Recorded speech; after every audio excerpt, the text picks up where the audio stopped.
Hello guys, welcome to another video of stock market. Friends, Simca advertising limited का जो IPO का आज day 2 का सब्सक्रिप्शन ओपन हो रहा है। जानेंगे लाइव सब्सक्रिप्शन जीएमपी कितना चल रहा है, लिस्टिंग कितना मिलेगा, परफॉर्मेंस कैसा रहा, अप्लाई करें या फिर नहीं, फाइनल डिसीजन क्या लें, इन सभी पॉइंट्स को डिस्कस करेंगे। और ये कोई रिकमेंडेशन वीडियो नहीं, इसलिए जो भी फाइनल डिसीजन होगा अपने रिस्क पे लीजिएगा। चलिए फ्रेंड्स, वीडियो स्टार्ट करते हैं।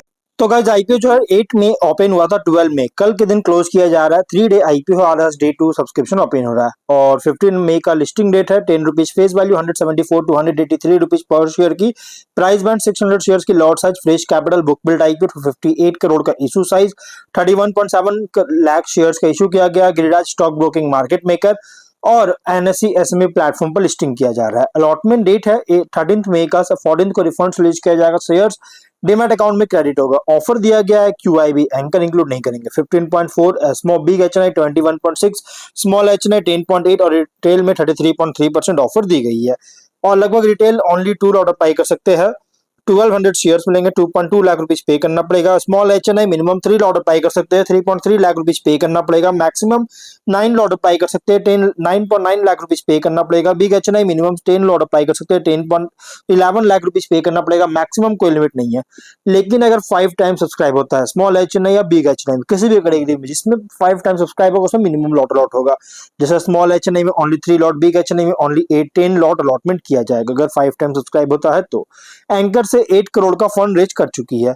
अगर हम इसके सब्सक्रिप्शन की बात करेंगे तो डे 1 सब्सक्रिप्शन अगर देखा जाए तो कंपनी से सब्सक्राइब किया गया क्यूआईबी में ओवर सब्सक्राइब, बाकी कैटेगरीज में अंडर सब्सक्राइब, जो कि QIB 1.84 time subscribe, 4.9 lakh shares offer था, 9 लाख शेयर्स का बीट का 16.4 करोड़ का। 5 एप्लीकेशन सबमिट हुआ और एचएनआई 52% सब्सक्राइब है, 50 एप्लीकेशन सबमिट हुआ, जिसमें बिग एचएनआई 69% सब्सक्राइब है, 4.7 लाख शेयर्स बीट किया 8.6 करोड़ का। स्मॉल एचएनआई 17% सब्सक्राइब है, 57.6 थाउजेंड शेयर्स का बीट किया 1 करोड़ का। और गाइज अंडर सब्सक्राइब है एचएनआई से, रिटेल से भी अंडर सब्सक्राइब है, 24% सब्सक्राइब किया, ओनली 2.5 लाख शेयर्स बीट किया 4.6 करोड़ का। 209 एप्लीकेशन सबमिट हुआ, अंडर सब्सक्राइब देखने को मिल रही है। टोटल 65% सब्सक्रिप्शन है, 16.8 लाख शेयर्स का बीट किया 30.7 करोड़ का। 264 एप्लीकेशन सबमिट करता हुआ देखने को मिल रहा है। Guys company overall under subscribe देखने को मिला है। जीएमपी की बात करें तो कंपनी का जीएमपी ट्रेड कर रहा है 10.5 रुपीज का, जिसके अकॉर्डिंग 5.7% का ठीक ठाक लिस्टिंग मिलने जा रहा है। एवरेज लिस्टिंग एक्सपेक्ट कर सकते हैं लिस्टिंग गेन, और 193.5 रुपीज का एस्टिमेटेड लिस्टिंग प्राइस और 6300 रुपीज का एस्टिमेटेड प्रॉफिट सिंगल लॉट पर मिल सकता है। बिजनेस की बात की इसमें ज्यादा कुछ बात नहीं को, मैंने ऑलरेडी वीडियो बना रखा है, तो मैं फिर भी बता देता हूँ कंपनी करती क्या है।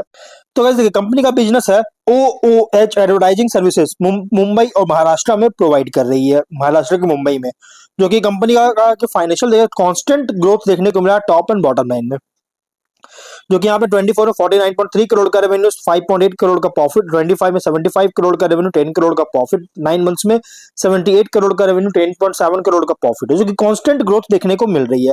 लेकिन कंपनी क्या है, हाईली कॉम्पिटिटिव फ्रैगमेंटेड सेगमेंट में ऑपरेट कर रहा है।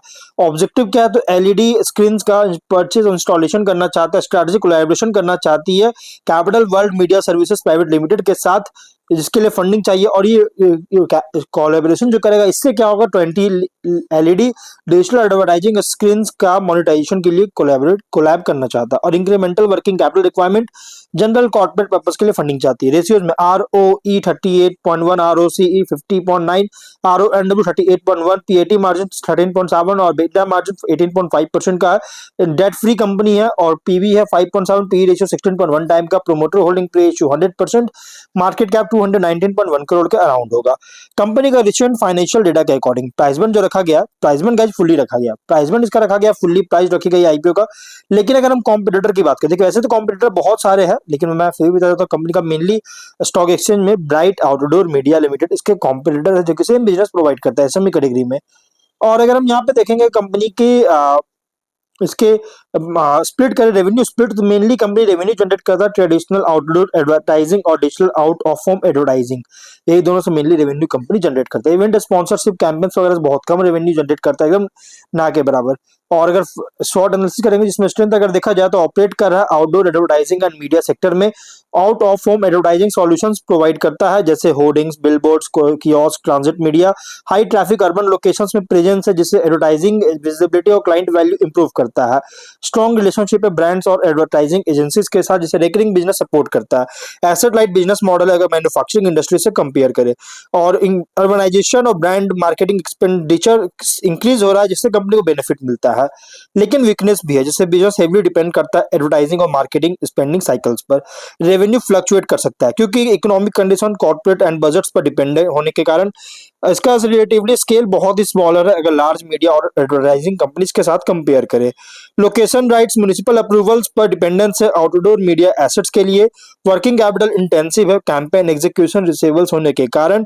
अपॉर्चुनिटीज की बात करें तो डिमांड बहुत तेजी से ग्रो कर रहा है outdoor advertising and integrated media campaigns का।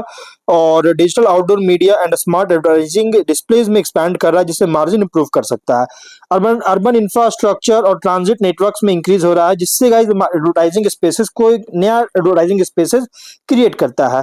प्लस एडिशनल सिटीज और रीजनल रीजन्स में एक्सपेंस प्रेजेंट मतलब कि प्रेजेंस जो है एक्सपैंड करने का अपॉर्चुनिटी मिल रही है। कंज्यूमर ब्रांड कंपटीशन राइज हो रहा है जिससे लॉन्ग टर्म एडवर्टाइजिंग डिमांड को सपोर्ट करता है। लेकिन थ्रेट की बात करें तो strong competition large advertising agencies या डिजिटल मीडिया प्लेटफॉर्म से। मार्केटिंग बजट्स जो है शिफ्ट हो रहा है ऑनलाइन और सोशल मीडिया एडवर्टाइजिंग पर। रेगुलेटरी रेस्ट्रिक्शंस आउटडोर एडवर्टाइजिंग के कारण ऑपरेशन को अफेक्ट कर सकता है। इकोनॉमिक स्लो डाउन के कारण कॉर्पोरेट स्पेंड एडवर्टाइजिंग एक्सपेंस को रिड्यूस कर सकता है। टेक्नोलॉजी चेंजेस अगर होता है डिजिटल एडवर्टाइजिंग में तो कंटिन्यूअस इन्वेस्टमेंट रिक्वायर हो सकता है। अगर हम पेयर कॉन्टेस्ट करें तो लार्ज एडवर्टाइजिंग और मीडिया कंपनी से कंपेयर करेंगे तो ये ऑपरेट कर रहा है as a mid scale outdoor advertising और मीडिया सॉल्यूशंस प्रोवाइडर। और other OOH advertising firms against अगर देखा जाए तो location, quality, media inventory, client relationship पर compete करता है। इन्वेस्टर के लिए आईपीओ रिप्रेजेंट कर रहा है advertising and media sector play जहां ग्रोथ डिपेंड करता है brand advertising demand, urban expansion और डिजिटल मीडिया ट्रेंड्स के अडेप्ट करने के एबिलिटी पर। तो ओवरऑल अगर बात करें तो आईपीओ जो है रिस्की था बट आईपीओ और लॉन्ग टर्म आईपीओ, इसलिए जो भी फाइनल डिसीजन लीजिएगा अपने रिस्क पर लीजिएगा। ये कोई रिकमेंडेशन वीडियो नहीं है, तो मिलते हैं नेक्स्ट वीडियो में। Bye bye.